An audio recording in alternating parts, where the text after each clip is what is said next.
It is Thursday, October 19th, 2023. This is another playoff edition of Baseball Today, presented to you by our friends over at SeatGeek. That is my man, Trevor Plouffe. I am Chris Rose. Producer Dan along for the ride as well.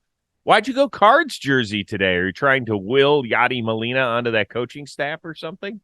You know, Spicy So, our one of our guests in our chat that's always popping up. We had a great a debate yesterday, and I just wanted to show a little bit of love to Cardinals Nation because, this year wasn't great for them when they were on this show. It wasn't. So I look, two birds on the bat, baby. I like that. Okay, that's a good look for you. And guess whose it is? Yes, I saw. It was number 4, so I saw Yadi. And it's signed, too. Look at that. Oh, that's cool. Very nice. My manager. Okay. So today's edition of Baseball Today is presented to you by our friends over at SeatGeek. I want you to download that SeatGeek app right now on your phone so you can get the best seats around to any sort of event, whether it's a baseball playoff game, the NFL, college football, upcoming NBA, NHL. If you're a concert goer, I don't care where you want to go. Just go get your tickets. Use the code word JohnBoyPlayoffs. All one word, all caps. You're going to get 10% off, whether you're a newbie in the SeatGeek world or a returning customer. Before we get going with our 5 questions, a tip of the cap to my late father, who passed away 11 years ago today. Miss him terribly. He's a big reason why I'm doing what I'm doing. I just miss talking to him every day. It's the weirdest thing, I got to tell you. Not to make this a big sad thing, because it's not. He was just a wonderful, wonderful guy. When you lose a parent, or both, in my case, it is a strange feeling. You want to always pick up the phone. You want to tell them what your kids are doing. You want to tell them what's going on in your life. You can't do it. So if you have a little bit of a friction-filled relationship with your parents, might I suggest do whatever you can to mend those fences, no matter who's in the wrong, because one day they're not going to be there for you. You want to always have them there as long as they're healthy around to discuss things in your life. And I loved my dad a lot and miss him. Your dad raised a great son. Appreciate that. I mean that sincerely. So shout out Papa Rose. Yes, he's a good guy. Also a very different name that I've never heard in my life. Norton Rose. Norton. I like Norton. That's what we need, some strong names back like that. Norton. My dad's name is Warren. Like, let's go. Yeah. Well, he was born in 1928. So there was, and I came along way late in his life. Oh my gosh, bro. Yeah. Just straight into the Great Depression? Yeah, straight into the Great Depression. Really nailed that one, didn't he? Golly. All right. So he would have been knee deep in all these playoffs. We would have been talking about it. So let's start off with the ALCS, where the Astros have cut the series deficit in half. Christian Javier, once again, magnificent. Didn't allow his first hit until the 5th inning. And look who got his groove back. This 1-2, it is a fastball that he hammers to left center field. It is gone! Jose Altuve finds it.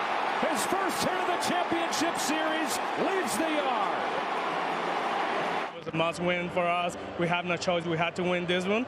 And just, go out there, enjoy the win, and, tomorrow just prepare ourselves and same mentality. One at a time, one bat at a time, and I think we can make it happen. I always like it when Ken Rosenthal of Fox interviews Jose Altuve, because then it's guys that can see eye to eye, and like if they had to go split a suitcase on the road, it'd be no problem right there. Big picture here. The Astros have won 17 of their last 20 road games, including the playoffs. Is this just a question of them being so mentally tough? I don't know, Chris. Mentally tough, sure. I think they are mentally tough. I don't know if that's the reason they're winning a bunch of road games. If you listen to, what Alvarez had to say after the game, one of the things he said was this team doesn't have any panic, and that makes a lot of sense. They're a really good team that's been there and done that. They really shouldn't have any panic. I believe that the Astros think every single time they take the field, they're the better team. That's their mentality, no doubt about it. This road thing's crazy to me. I don't really have a good answer for it. It could just be, part of a run here where they're doing well on the road. .630 winning percentage on the road during the regular season. They've won 3 games, all 3 games on the road that they played in the postseason. So I don't know if it's just lined up with better pitching. If there really is a reason, I'll say, yeah, the strong mental approach means something, but it's definitely not the whole thing. And I don't know. I don't know what it is. I played a lot of baseball at home and on the road, and to be able to win on the road on a clip like that, when most teams say let's go 500 on the road, it's you got me. I don't know, Chris. What do you got? Does any of it have to do with how tough it's been for some of those guys? Certainly not all of them, but even the guys that have, whether they grew up later in the organization, past the cheating scandal, or were veterans that were kind of sprinkled in for this journey at different parts, that the Astros, whether you like it or not, have basically become public enemy number one in the sport. And so it's kind of galvanized them. Is there anything to that possibly? Yeah, but that should galvanize you at home too, though. It galvanizes you as a team in all the games. The one thing now that I'm kind of talking it out with you, maybe it's, seeing Jose Altuve come up there for the first pitch of the game. First crack at it. It's like a football team that wants the ball first. Shove it down your throat. Like, maybe that has something to do with it. It could, in my opinion, my professional mathematician opinion, I think it's a statistical anomaly. I really just think it's a run. But they do things better than other teams. And I do believe Jose Altuve batting leadoff, setting the tone on the road first pitch might have something to do with it. Well, they are 7-1 this year in the Rangers building. And in the last 5 games, they've scored 59 runs. So they are on some sort of heater in Arlington, Texas. And by the way, you better believe that the Rangers and that pitching staff knows exactly what's going on, because it's everybody that's getting key hits on that team, except pretty much for Tucker at this point, who's getting walks. He got a knock last night. He should have driven a run. He had some slow people running the bases. Hey, easy on those slow people. By the way, Altuve, he just continues to amaze. He's now got 25 playoff homers, 4 shy of Manny Ramirez's all-time record. He's going to end up leading the whole thing in history. And I know it's different because back in the day, you just went straight to the World Series, before 69 when they came up with the NLCS and the ALCS. And then they started expanding rounds. And now, so I understand all that. I get all that. Somebody's got to lead it. It's still an impressive category. You just know there's somebody out there that's talking about that right now. Well, you know what? They didn't have all these series back in. And they're right. They're right. Yeah, so those guys had a better chance to play in the World Series. Yes, they did. Absolutely. And win titles. Yes, they did. Yankees fans. Oh boy. Let's move on if you don't mind, because All right, so game 4 will be tonight in Arlington. Jose Urquidy against Andrew Heaney. It's going to look a little bit like a bullpen game, but they could get some length out of Heaney. You don't know. Even though the Astros are still down in this series, does it feel like Houston has the edge? No, I don't think it feels like Houston has the edge. I feel like it's more like a tied series, even though the Rangers are up a game. The reason I say it doesn't feel like Houston has the edge, although, they might have a slight momentum right now. But it's the fact that you got your 2 guys going the next 2 games after this. You have Montgomery, who's been really great, and you got Eovaldi, who's been really great. So, you got those 2 guys ready to go, 2 in the chamber right there. So this game today is obviously very important to the series. If the Rangers find a way to win this one, they just go and slug today and just do their thing in the bullpen, and Heaney and everybody holds. I mean, then we're talking, I think series is probably over with those 2 guys going on the bump. So I think it's more even than anything. And give credit to the Astros for getting it back there, because, it's one misstep in either last night's game or tonight's game. I start to say, I think it's pretty much over and the Rangers are going to win. But they've shown resiliency throughout, and they haven't lost on the road yet. And today seems like a game they probably should win. If they win tonight, I don't know what I say tomorrow if they win tonight, because like I just said, the Rangers have Montgomery and Eovaldi going the next 2 games, but what the Astros are bringing in as well. So even's my answer. That's how the series feels right now. I will say it is a must-win today for the Texas Rangers. No, stop. Yes, it is. It is. And maybe this is me thinking as a fan who is very fragile. So I will admit that's possibly kind of where my headspace is at this point. If I were to be a fan of the Rangers, but I would put like my Cleveland Guardians, if the Guardians were in this situation and all the variables were the same and all the pitching matchups, et cetera, et cetera. And this is one of the reasons that the Astros have such an edge in the middle of a series.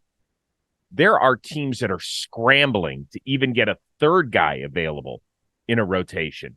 They are confident in their number 3, Christian Javier, who is just off the charts great as a starter in the postseason, and Jose Urquidy. They go into today expecting Urquidy to at least give them 5 innings and maybe work into that 6th. I guarantee you Bruce Bochy would be like, please give me 4. And that is a tough way to get through. And it's a tough way to get through an opposing lineup. Why are you looking so critical right now? What's going on? I'm letting you finish your point. I'm just reading some statistics right now. I'm just curious because someone pointed this out to me on about the Rangers pitching side. There's a bunch of starters on the roster. And I don't know why we continue to treat these guys like they're not starters. We're calling today a bullpen game. Well, Andrew Heaney started 28 games this year. Yes. John Gray is coming out of the bullpen. Martin Perez, I know he got flipped to the bullpen, so fine. But John Gray started 29 games. And I'll explain it to you because I don't think they're allowed to be traditional starters in the playoffs. I think everything is so micromanaged. And that's what I'm saying is that the Astros, do you think they're worried about Jose Urquidy facing the Rangers lineup a third time? I don't think they are. I really don't. They let him face the Twins a third time. Yeah, sure. No, he's been great. I get that, but the Twins weren't like that. They threw their starters out there, treated them like starters. Yeah, you have a shorter leash. I mean, I don't know, man. They didn't. They had 2 starters that they trusted. They had 2 That's starters. That's what we say. That their actions proved it. They had Joe Ryan go, then they had Bailey Ober go. They had Joe Ryan pitch 2 innings. What starter? And he wasn't getting knocked around. Yes, that was a scheduled bullpen game. And I actually like that. We don't need to go back to there, but I actually like that. I got a bunch of texts when they pulled him. I don't think it was a great matchup. But that's my point. Joe Ryan and everybody. And the bullpen did their job. Okay, but this is my point. Is that wouldn't you agree that the more number of pitchers you bring out of the bullpen, the larger risk you are running because you think that let's say you've got to use 6-7 pitchers on a given day. If your starter only goes 2 innings, that means everybody's got to go. They've got to be at the top of their game. It only takes one guy to lose the game, only one guy to have a bad inning, and that is it, and it is over. I'm just telling you, it might not work out for Jose Urquidy today, but the Astros don't go into this thing saying, please just give us 3 innings today. That's not what they're thinking, and that's what separates them, in my opinion. Heck, even the Phillies in Game 4, I don't know what the hell they're going to do. I don't know if this is all true. I think that I get what you're saying, and we've seen Urquidy go and Dusty, let him go deeper into the game. But I think it's because he's been pitching well. Like if he gets into trouble, I think they take him out. Bottom line, like they've just gotten the job done. If Joe Ryan had gone through and was looking like lights out, I don't think they take him out. I think there were some scares there, and I think that he's homer prone, and I think that when you get up against the Astros and you're homer prone, I think that calls for a different type, a pitch plan. I'm going to use another example. Okay. Ranger Suarez was pitching his ass off in Game 1 against the Braves. Can we agree on that? Yes. Threw 47 pitches and they pulled him. That's their number 3 starter. I'm just telling you, the Astros would not do that. I don't believe it because I believe that they believe in the dudes that are behind Verlander and Fromber so much so. I mean, we could see what Javier's done, and he had a shitty regular season. Urquidy didn't pitch as much. He was banged up all year. They get to the playoffs, and they're like, go do what you do. They're not like, okay, 47 pitches. Let's pull I don't think any team's saying that. I think bullshit. That's exactly what the why in the world would the Phillies? But why would the Phillies have pulled the guy who was pitching great against the Atlanta Braves other than that was their plan going in? It sure as hell he wasn't getting knocked around the yard. It was their plan, 100%. But I don't think you go in. I don't think the manager's going to him and say, "Please, sir, could you give me 45 pitches like that?" I don't think they go up to it and tell Ranger that. Not at all. Now, no, they don't. They don't if tell that's them that. the plan or it. not, that there's a difference. But They're thinking. look, it. we're like agreeing here, and Yeah. for some reason we're arguing. Like, yes, the Houston Astros are better stocked up in their starting pitching than any other team in the big leagues right now, especially the last 4 teams remaining. Yes. The point is that those guys have given the organization reason to trust in them and have faith. Right. If Jose Urquidy gets his balls kicked in, giving up 7 runs in 2 2/3, he's not going to make it to the 6th. I understand that. But we all have to admit that in recent years, there have been times when guys have pitched extremely well and they've still been pulled. And I just don't think the Astros are of that mindset. I could be wrong. There's one other thing I want to get in. This has got to be, from this point forward, if the Rangers are going to win, it's got to be the Semien and Seager show. Yeah. Has to be. Semien has been virtually invisible the entire playoffs. Seager's batting average is great. I need to see some homers, dude. He needs to get homer hot right now. Yeah, he's close. He's just missing balls. I talked about this last night on Talking Baseball. It seems like there's something going on, whether there's a little bit of excess movement somewhere, or he could just not be getting started at the right time. It's that, honestly, can be fixed with in one single cage sesh. He needs to do something. I totally agree with you about Seager. Semien, yeah, like I talked about with Altuve, like, you got to be a spark at the top of the lineup. You know, that's been proven time and time again in this postseason. Go out and score first. It's meant a lot. So I agree with you. Those two guys got to get it going. And I will make a prediction. Marcus Semien, I don't know if he's listening. Probably not. But somebody should get this to him.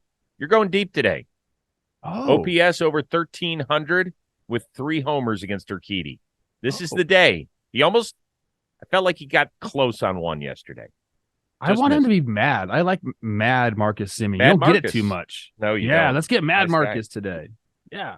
And you guys know this one's brought to you by DraftKings Sportsbook. The baseball playoffs are underway and things are heating up in the ballpark. With DraftKings Sportsbook, you won't miss a moment of the action. New customers can score $200 instantly in bonus bets for betting just $5 on baseball. So what are you waiting for? Download the DraftKings Sportsbook app now and use code BASEBALL today. Baseball today. New customers can score $200 instantly in bonus bets for betting just $5 on baseball. Only on DraftKings Sportsbook with code Baseball Today. The crown is yours. Gambling problem? Call 1-800-GAMBLER or visit www.1800gambler.net. In New York, call 877-8-HOPE-NY or text HOPE-NY 467-369. In Connecticut, help is available for problem gambling. Call 888-789-7777 or visit ccpg.org. Please play responsibly. On behalf of Boot Hill Casino and Resort in Kansas, licensee partner Golden Nugget, Lake Charles, Louisiana. 21 plus, age varies by jurisdiction. Void in Ontario. See dkng.co/baseball for eligibility, terms, and responsible gaming resources. Bonus bets expire 7 days after issuance. Eligibility and deposit restrictions apply. All right, let's move over to the NLCS. It is back to work after a day off and a travel day. Phillies take a 2-0 lead into Arizona.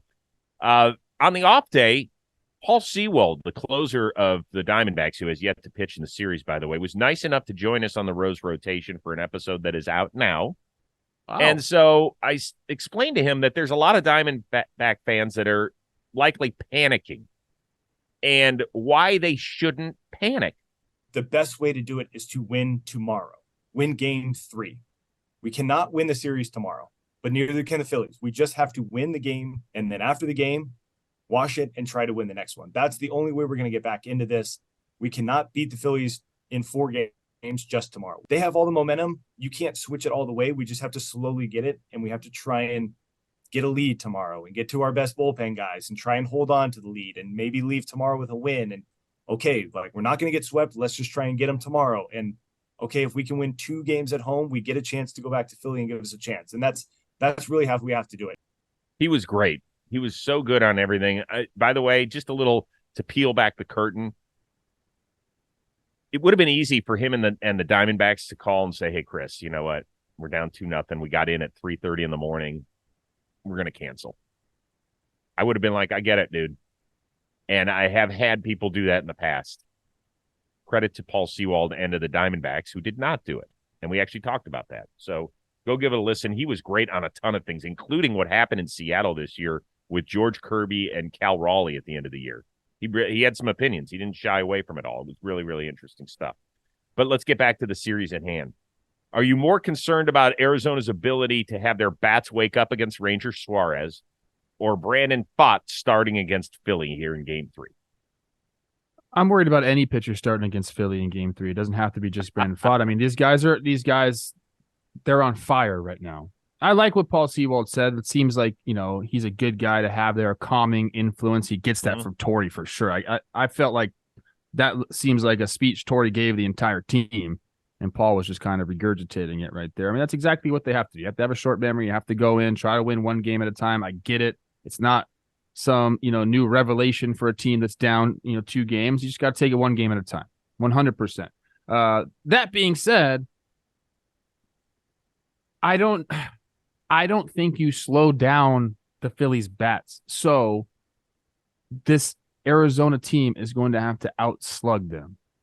I don't recommend that as a game plan going up against these guys all the time, but there are certain times where you just got to step up and do something a little bit different. I think they got to go out there and try to outslug them, like big innings. We can't be bunting unless it's like an insurance run late in the game. All these things, they got to take their chances and swing for some 3-run homers tonight. You got to outslug these guys. You got to put up cricket numbers. You got to do all that. They got to steal some bases. Like let's get people in scoring position. Let's try to get all the things offensively we got to try to do. Bases, stealing bases, homers, bunts late in the game to add insurance runs. Like everything has to be geared towards offense today because the Phillies are going to get theirs. Like if I had to put a number on the Phillies run total today, 6. I know. That's what I was thinking. That's high. 6. Yeah. That's why I'm so really you worried. got to go out there and bang. Got to bang. I'm worried about Pfaadt. I am worried about Pfaadt. Now, people say, well, hold on. He started Game 3 against the Dodgers. It's very different when you go home up 2-0, and if you lose that game, you probably won't pitch in the series again, and you still have your dudes starting games 4 and 5 if you need them, and people won't even remember that you pitched Game 3. Here, essentially, the season's on the line. There's only been one team, as we all well know, in baseball playoff history to come back from a 3-0 deficit. So this is it. And here's where I'm really worried. Brandon Pfaadt in 96 regular season innings gave up 22 homers. A lot of homers, yeah. 22 against the those team. Balls in the humidor a little longer.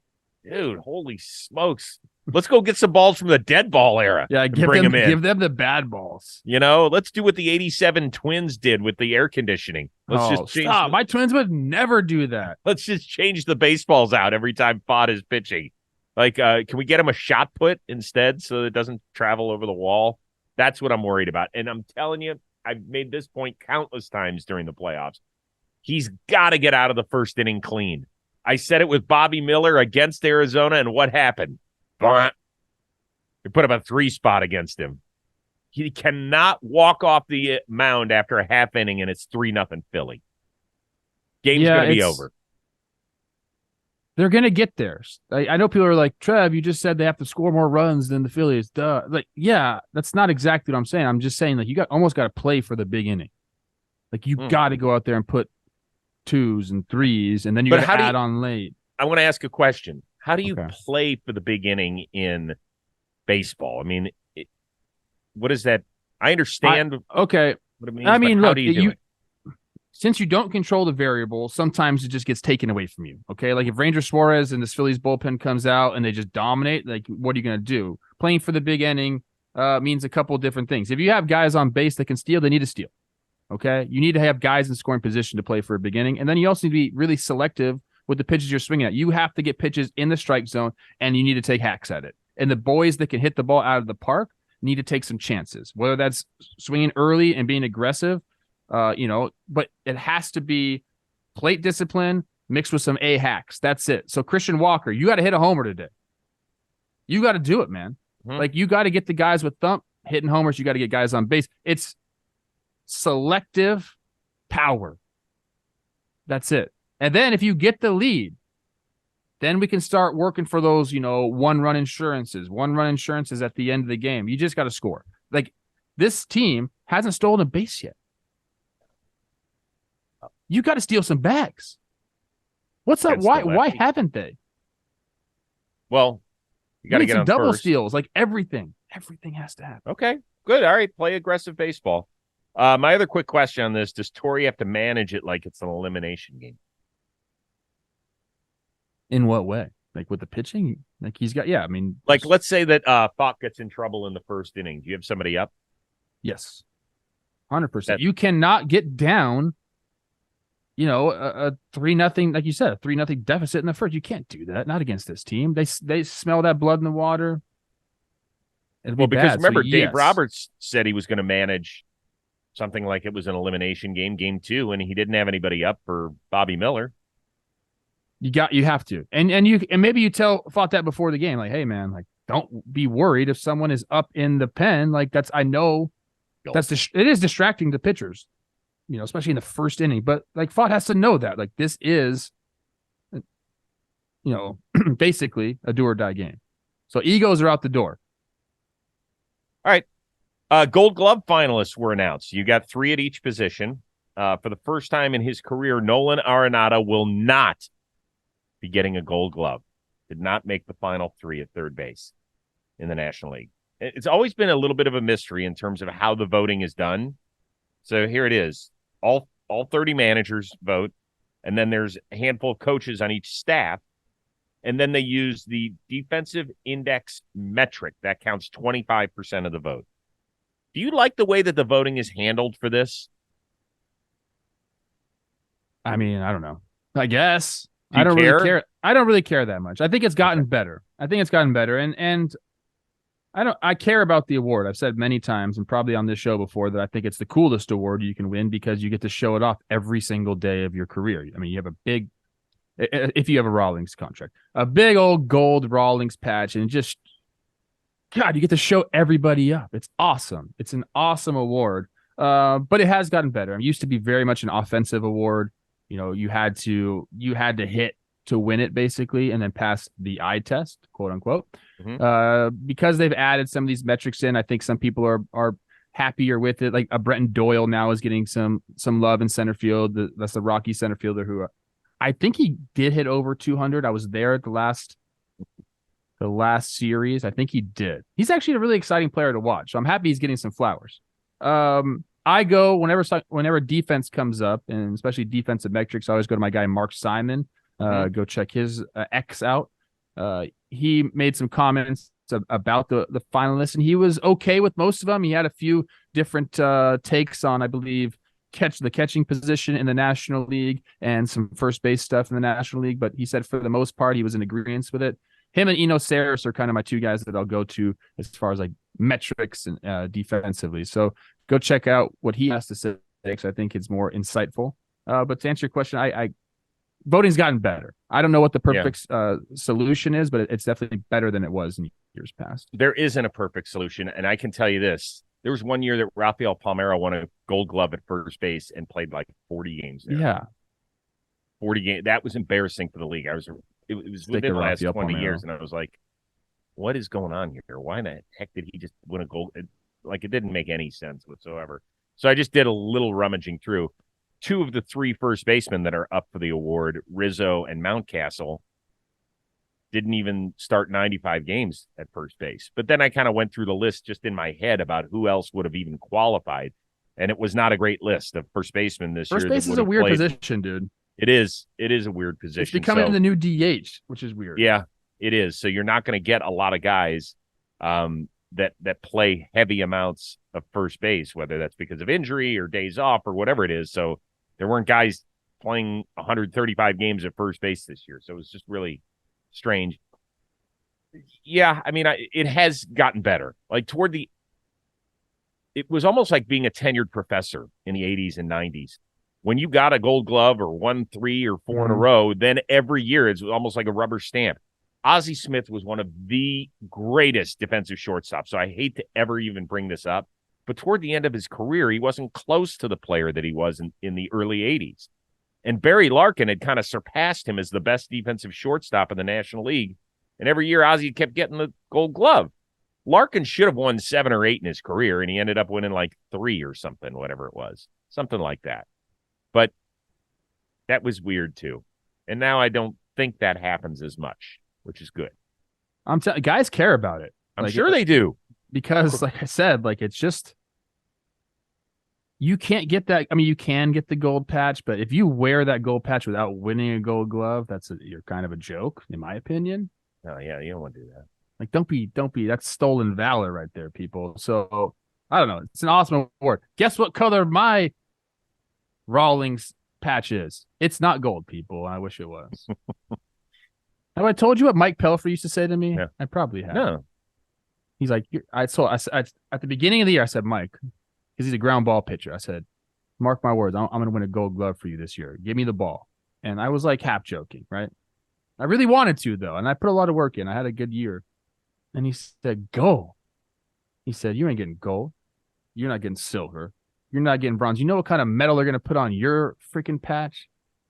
He goes, aluminum foil. That's what you're going to get. And so every single time I make a good play, I would look in the dugout and he'd be on the top step going this, polishing off my tinfoil glove. That's funny. Very funny. That's good. I love that one. Screw you, Mike Pelfrey. Callum Scott's Dancing on My Own. It has been huge in the baseball world thanks to the Phillies the last couple of years. Well, he posted on social media that it has 1 billion downloads on Spotify. He got a nice little piece of hardware. Scott even thanked the Phils because it has been kind of their theme song the last 2 years. He has offered to perform it in Philadelphia. Should the team take him up? 100% a no-brainer. We talked about this with Timmy Trumpet and Edwin Diaz with the Mets. I know that kind of didn't work out for them, but I think more teams should be doing this, like live performances of walk-up songs. Minnesota sometimes has a DJ out in left field, which is really cool. DJ Ski, shout out. But yeah, you got to get out there. I mean, like, I think they should have him perform, and they should have Bryson Stott's like walk-up song person perform. Like, I love that stuff. So yes, how about Bone Thugs come in for Kyle Schwarber's ABs?